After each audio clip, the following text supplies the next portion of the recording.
नमस्कार दोस्तों, स्वागत है आपका स्मार्ट स्टडी विद RSJ पर। आज हम आपके लिए लेकर आए हैं करंट अफेयर के सबसे महत्वपूर्ण MCQ जो आपकी परीक्षा के लिए बेहद ज़रूरी है। दोस्तों, आज की वीडियो में हम जानेंगे हाल ही की घटनाओं पर आधारित करंट अफेयर के महत्वपूर्ण प्रश्न और उत्तर, इसलिए वीडियो को अंत तक जरूर देखें। आज की वीडियो में हम कवर करेंगे वो प्रश्न जो अक्सर परीक्षा में पूछे जाते हैं। तो आइए शुरू करते हैं बिना किसी देरी के। अगर आप प्रतियोगी परीक्षाओं की तैयारी कर रहे हैं तो यह वीडियो आपके लिए है। हर सवाल को ध्यान से सुनें और अपने ज्ञान को परखें। मॉस्को में भारत रूस आपातकालीन प्रबंध पर संयुक्त आयोग की दूसरी बैठक का मुख्य उद्देश्य क्या था? इसका सही उत्तर ऑप्शन सी, आपदा प्रबंधन में सहयोग। 28 अगस्त 2024 को मॉस्को में भारत रूस संयुक्त आपातकालीन प्रबंध आयोग की दूसरी बैठक आयोजित की गई। भारतीय प्रतिनिधित्व मंडल का नेतृत्व केंद्रीय गृह राज्य मंत्री नित्यानंद राय ने किया, जबकि रूसी प्रतिनिधित्व मंडल का नेतृत्व नागरिक सुरक्षा, आपात स्थिति और आपदा प्रबंधन मंत्री कुरेनकोव अलेक्जेंडर व्याचेस्लावोव ने किया। दोनों देशों ने आपदा प्रबंधन में सर्वोत्तम प्रथाओं और अनुभवों को साझा करने और 2025-26 के दौरान आपातकालीन प्रबंधन में सहयोग जारी रखने पर सहमति व्यक्त की। पहली बैठक 2016 में नई दिल्ली में आयोजित की गई।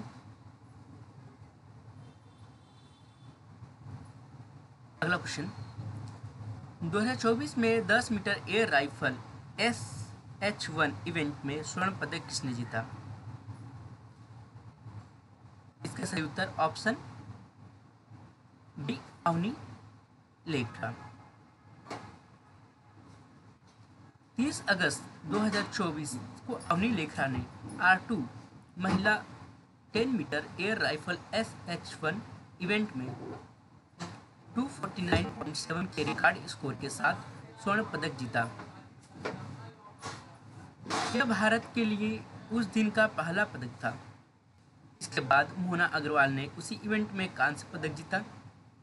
मनीष नरवाल ने 10 मीटर एयर पिस्टल्स रेडी में रजत पदक जीता, जबकि प्रीति पाल ने महिला 100 मीटर दौड़ में कांस्य पदक हासिल किया। यह उपलब्धि भारत की पैरा ओलंपिक सफलता की कड़ी का हिस्सा है, जो खेल में उत्कृष्टता और प्रतिस्पर्धी भावना को दर्शाती है। अगला क्वेश्चन,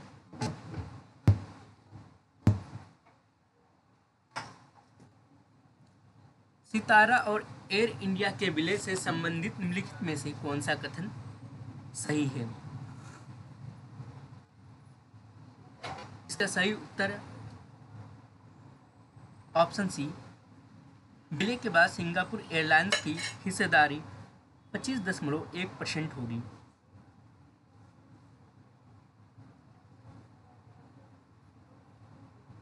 कैबिनेट ने सिंगापुर एयरलाइंस SIA के द्वारा एयर इंडिया में प्रत्यक्ष विदेशी निवेश FDI को मंजूरी दी है। इसके बाद SIA विस्तारा में अपनी 49% हिस्सेदारी के बदले विलय की गई एयरलाइन में 25.1% हिस्सेदारी प्राप्त की। इसके लिए SIA ने 2059 करोड़ रुपए की निवेश करेगी, जबकि टाटा समूह 74.9% हिस्सेदारी बनाए रखेगा। इस विलय के बाद विस्तारा और एयर इंडिया के सभी आवश्यक मंजूरी मिल चुकी है और इससे संबंधित जानकारी यात्रियों को दिवाली के बाद ही दी जाएगी। अगला क्वेश्चन, हाल ही में किस पोत का जलावतरण रक्षा राज्य मंत्री श्री संजय सिंह की उपस्थिति में किया गया और इसका क्या नाम है? इसका सही उत्तर ऑप्शन बी, समुद्र प्रताप।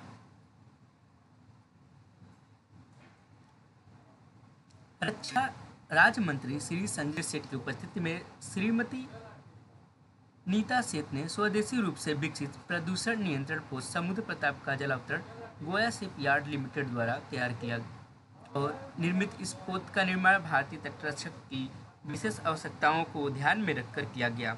समुद्र प्रताप की लंबाई 114.5 मीटर, चौड़ाई 16.5 मीटर और विस्थापन भार 4170 टन है।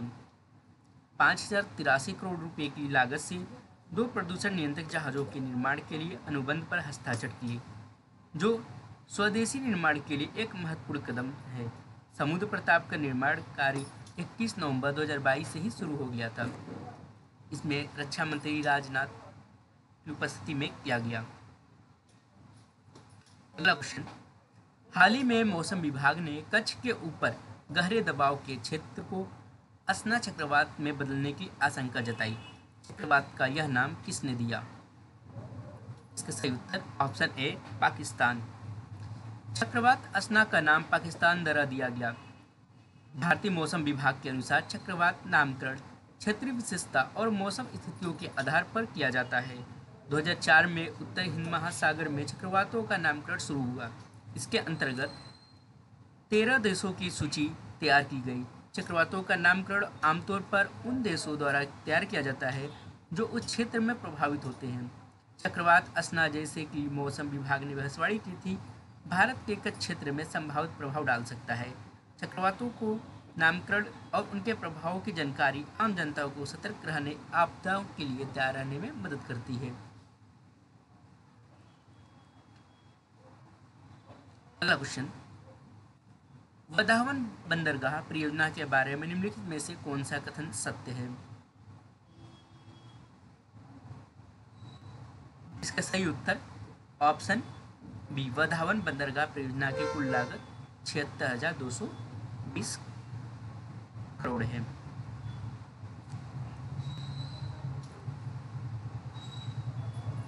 वधावन बंदरगाह महाराष्ट्र के पालघर जिले में स्थित है और भारत का सबसे बड़ा गहरे पानी का बंदरगाह बनने जा रहा है।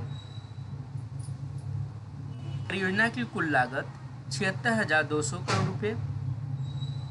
इसका उद्देश्य कंटेनर टर्मिनलों, बहुउद्देशीय घाटियों और उत्कृष्ट कनेक्टिविटी के माध्यम से भारत के समुद्री बुनियादी ढांचे को बढ़ावा देना है। यह व्यापार और औद्योगिक विकास को प्रोत्साहित करेगा। अगला क्वेश्चन, हाल ही में किस कंपनी ने फिलीपींस में पेस स्टूडियो लॉन्च किया है? इसका सही उत्तर option C, Tata consultancy services TCS. Tata consultancy services TCS ने मनीला में फिलीपींस में अपना 5वां पेस स्टूडियो लॉन्च किया। इसका उद्देश्य एशिया प्रशांत क्षेत्र में डिजिटल नवाचार को बढ़ावा देना है। यह स्टूडियो उन्नत टीसीएस के प्लेटफॉर्म और तकनीकों को प्रदर्शित करेगा, जिससे ग्राहकों को अनुकूलित समाधान विकसित करने के लिए एक सहयोगी स्थान मिलेगा। अगला क्वेश्चन, निम्नलिखित में से कौन सा कथन यूके की यूनिवर्सिटी ऑफ साउथहैम्पटन के बारे में सही है?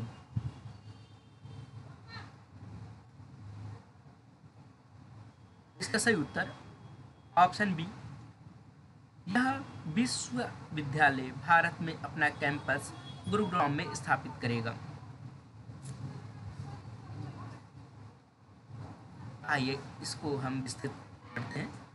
यूनिवर्सिटी ऑफ साउथहैम्पटन को भारत में कैंपस खोलने की इजाज़त मिल चुकी है और भारत में अपना कैंपस स्थापित करने का यह पहला हिस्सा है। यह विश्वविद्यालय यूजीसी की टॉप 500 विदेशी विद्यालयों को भारत में कैंपस स्थापित करने का पहला हिस्सा शुरू करने जा रहा है। अगला क्वेश्चन, विश्वविद्यालय संगठन द्वारा हाल ही में नेपाल का पहला स्वच्छ शहर और एशिया का दूसरा सबसे स्वच्छ शहर कौन बना? इसका सही उत्तर ऑप्शन सी, धूलीखेल। धूलीखेल नेपाल का पहला स्वच्छ शहर बना है।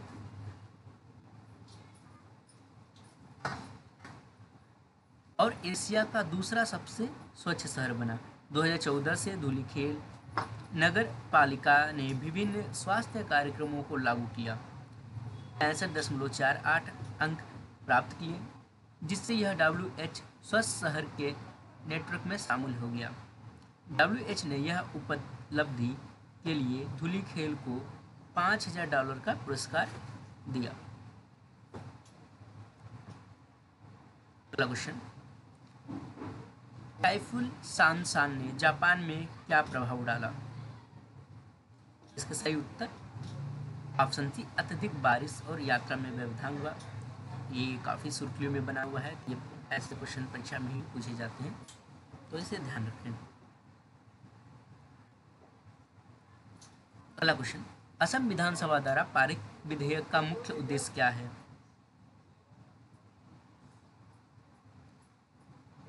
इसका सही उत्तर ऑप्शन सी बाल विवाह को समाप्त करना और काजी व्यवस्था को खत्म करना। असम विधानसभा द्वारा पारित विधेयक का मुख्य उद्देश्य बाल विवाह को समाप्त करना और काजी व्यवस्था को खत्म करना है। इस विधेयक को असम निरसन विधेयक 2024, असम रिपेलिंग बिल 2024 भी कहा जाता है। इस विधेयक के तहत असम मुस्लिम विवाह और तलाक पंजीकरण अधिनियम 1935, the Assam Muslim marriage and divorce registration act 1935 को निरस्त कर दिया गया है। इस कदम का उद्देश्य असम में मुस्लिम विवाहों और तलाकों के पंजीकरण को सरकारी प्रणाली के अधीन लाना है ताकि काजी प्रणाली को समाप्त किया जा सके। असम सरकार ने यह बिल बाल विवाह को रोकने के लिए एक नया विधेयक किया है। हालांकि मुख्यमंत्री असम विश्व शर्मा ने कहा है कि इस विधेयक को लक्ष्य बाल विवाह को समाप्त करना ही नहीं, बल्कि यह एक नागरिक संहिता यूनिफॉर्म सिविल कोड की दिशा में एक कदम बढ़ाना भी है।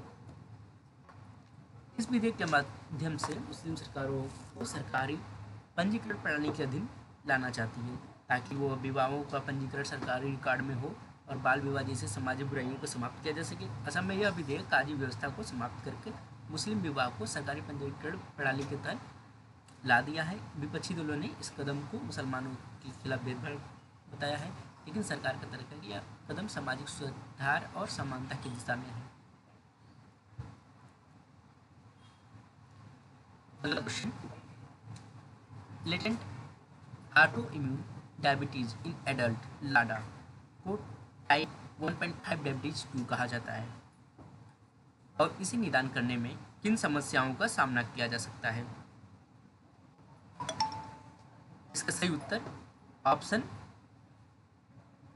डी, क्योंकि यह टाइप 1 और टाइप 2 डायबिटीज के लक्षण को मिलाता है जिसे निदान में कठिनाई होती है।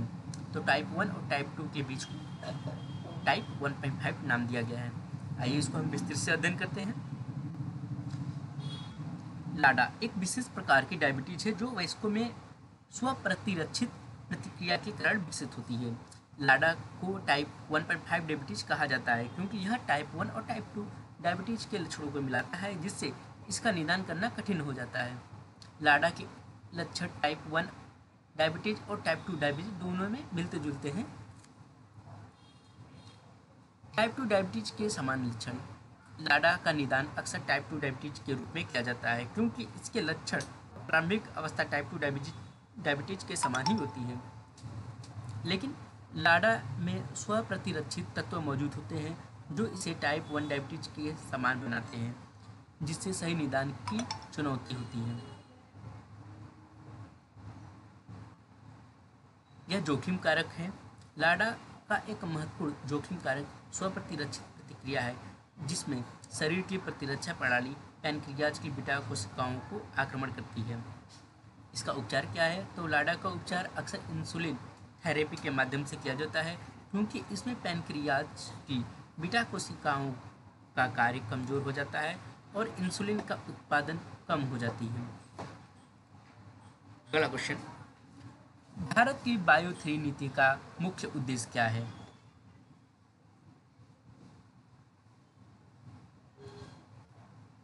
इसका सही उत्तर ऑप्शन बी, बायोटेक्नोलॉजी क्षेत्र में निवेश और विकास को प्रोत्साहित करना। बायो 3 यानी biotechnology ecosystem for enhanced excellence Bharat सरकार द्वारा शुरू की गई एक पहल है जिसका मुख्य उद्देश्य बायोटेक्नोलॉजी क्षेत्र में नवाचार और निवेश और विकास को बढ़ावा देना है।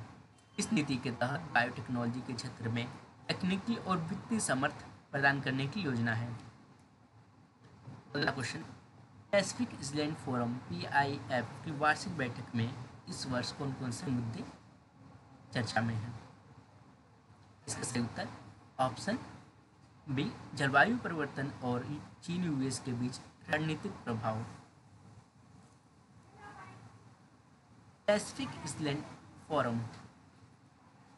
आइलैंड फोरम की वार्षिक बैठक 26 अगस्त 2024 को टोंगा की राजधानी नुकुओलाफा में शुरू हुई।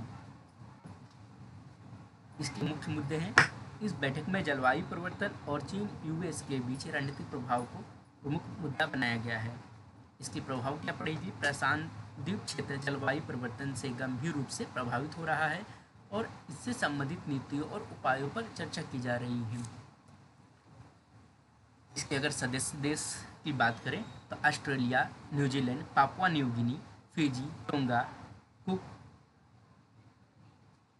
द्वीप आदि शामिल हैं। और इसके अगर क्षेत्र उद्देश्य क्या है तो क्षेत्रीय सहयोग, जलवायु परिवर्तन और आर्थिक विकास इसका मुख्य उद्देश्य है। अगला क्वेश्चन, भारत के पहले क्वांटम कंप्यूटर का विकास किस मिशन के तहत किया जा रहा है? इसका सही उत्तर ऑप्शन बी, राष्ट्रीय क्वांटम मिशन। भारत के पहले क्वांटम कंप्यूटर का विकास राष्ट्रीय क्वांटम मिशन के तहत किया जा रहा है। इस मिशन का उद्देश्य भारत को क्वांटम कंप्यूटिंग के क्षेत्र में विश्व स्तर पर अग्रणी बनाना है। इसमें 50 से 100 क्यूबिट तक की क्षमता वाले क्वांटम कंप्यूटर विकसित करने की योजना है। इस मिशन में 4 सेक्शन 8 कंपनियां बनाई जा रही है जो क्वांटम कंप्यूटिंग, क्वांटम संचार, क्वांटम मापन और क्वांटम सेंसेशन के क्षेत्र में कार्य करेगी। इसके तहत भारतीय स्टार्टअप्स और वैज्ञानिक के लिए भी बड़े अनुदान और समर्थन योजनाएं शुरू की गई है ताकि उन्नत क्वांटम तकनीक का विकास हो सके। अगला क्वेश्चन, हाल ही में भारत और अमेरिका के बीच इन दो नए समझौते पर हस्ताक्षर किए गए जो दो देशों के रक्षा संबंधों को मजबूत करेंगे। इसका सही उत्तर ऑप्शन ए, सोसा और IADS। भारत और अमेरिका के बीच रक्षा संबंधों की समझौता बहुत पुरानी है। हालांकि जो कई बार अमेरिका भारत को कई सारे प्लेटफॉर्म पर टारगेट भी करता रहता है, लेकिन यहाँ पर भारत और अमेरिका के बीच हाल ही में 2 नए समझौतों ने दोनों देशों के बीच रक्षा सहयोग को और मजबूत किया है। इस समझौता में सोसा यानी स्टैंडर्ड ऑपरेटिंग सिस्टम एग्रीमेंट और IADS समझौता वायु रक्षा प्रणाली के संदर्भ में सहयोग और मजबूत करेगा। IADS integrated air defence system. इस समझौतों के माध्यम से भारत और अमेरिका के रक्षा संबंधों में एक नया आयाम जुड़ा है जिससे दोनों देशों के बीच आपूर्ति श्रृंखलाओं में कोई भी विघटन आसानी से निपटाया जा सकेगा। यह समझौता दोनों देशों के बीच सुरक्षा सहयोग को बढ़ावा देंगे और क्षेत्रीय सुरक्षा को मजबूत करेंगे। अगला क्वेश्चन, तिब्बत के गुलिया ग्लेशियर में खोजे गए 41,000 साल पुराने वायरस के बारे में निम्नलिखित में से कौन सा कथन सही है? इसका सही उत्तर ऑप्शन बी, इन वायरसों की खोज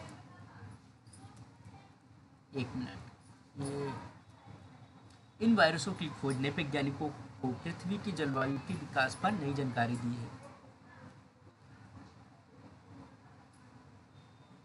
आइए इसको हम विस्तार से पढ़ते हैं। हाल ही में तिब्बत के गुलिया ग्लेशियर में वैज्ञानिकों ने 1705 नए वायरस जीनोम खोजे हैं, जिनमें से कई वायरस वैज्ञानिक के लिए अब तक अज्ञात थे।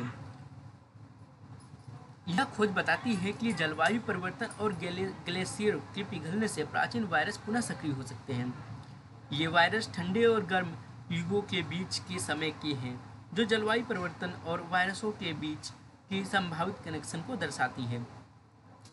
अगला क्वेश्चन, हाल ही में इसरो के गगनयान मिशन के तहत अंतरिक्ष में भेजे जाने वाले रोबोट का क्या नाम है? इसका सही उत्तर ऑप्शन सी व्योममित्र।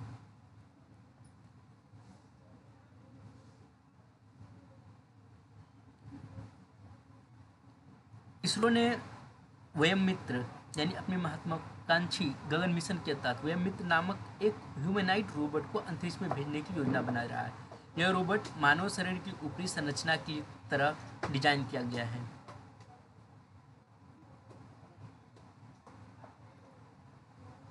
और इसमें विभिन्न सेंसर लगे हुए हैं जो अंतरिक्ष में मानव शरीर पर पड़ने वाले प्रभावों का अध्ययन करने में मदद करेंगे। व्योममित्र का प्रमुख उद्देश्य मानव अंतरिक्ष यात्राओं से पहले अंतरिक्ष में सुरक्षा और अन्य कारकों का आकलन करना है। यह रोबोट मानव जैसे कार्य करने में सक्षम होगा और अंतरिक्ष में होने वाले वाइब्रेशन और दबाव को झेलने के लिए इसके शरीर का डिजाइन बहुत खास तरीके से तैयार किया गया है। इसका वजन 800 ग्राम है। इसे बेहद मजबूत एल्युमिनियम से बनाया गया है ताकि यह स्पेस ट्रेवल्स के दौरान उत्पन्न होने वाले वाइब्रेशन और दबाव को सह सके। व्योममित्र 2024 के अंत तक लॉन्च किया जाएगा और इसके बाद 2025 में गगन मिशन के तहत 3 भारतीय अंतरिक्ष यात्रियों को अंतरिक्ष में भेजने की योजना है। गगन यान मिशन के तहत यह रोबोट अंतरिक्ष में क्रू कंसोल से जुड़े कार्य करेगा और मानव की तरह व्यवहार करेगा। यह मिशन भारत के अंतरिक्ष अभियानों के इतिहास में एक महत्वपूर्ण मील का पत्थर साबित होगा। मुख्यमंत्री हेमंत बिस्वा शर्मा ने कहा है कि इस विधेयक काफी है।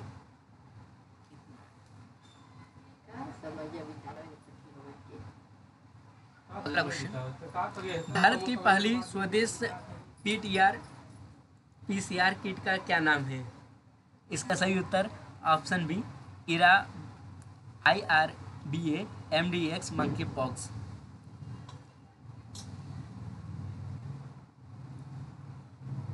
IRBA ट्रांसनेशिया ने भारत की पहली स्वदेशी monkey pox RT-PCR kit launch की है। यह किट भारतीय चिकित्सा अनुसंधान ICMR द्वारा मान्य और केंद्रीय औषधि मानक नियंत्रण संगठन CDSCO द्वारा आपातकालीन उपयोग के लिए स्वीकृत 97.5% संवेदनशीलता और 100% विशिष्टता रखती है। यह किट अत्यधिक सटीकता के साथ मंकी पॉक्स की पहचान करती है। 60 मिनट के कम समय में परिणाम देता है जो मंकी पॉक्स की त्वरित और सही पहचान में सहायक है। इस किट का उत्पादन आंध्र प्रदेश के MEDTech जोन यानी AMTZ में हो रहा है, जहां प्रति माह 50 मिलियन किट्स का उत्पादन किया जा सकता है। सस्ती और उपयोगकर्ता अनुकूलन किट की डिजाइन उपयोगकर्ता के लिए अनुकूल बनाता है और परिवहन के लिए यह अनुकूल है। कोविड-19 लैब में प्रयोग इसका किया गया और इसका प्रयोग भी कोविड-19 लैब में किया जा सकता है।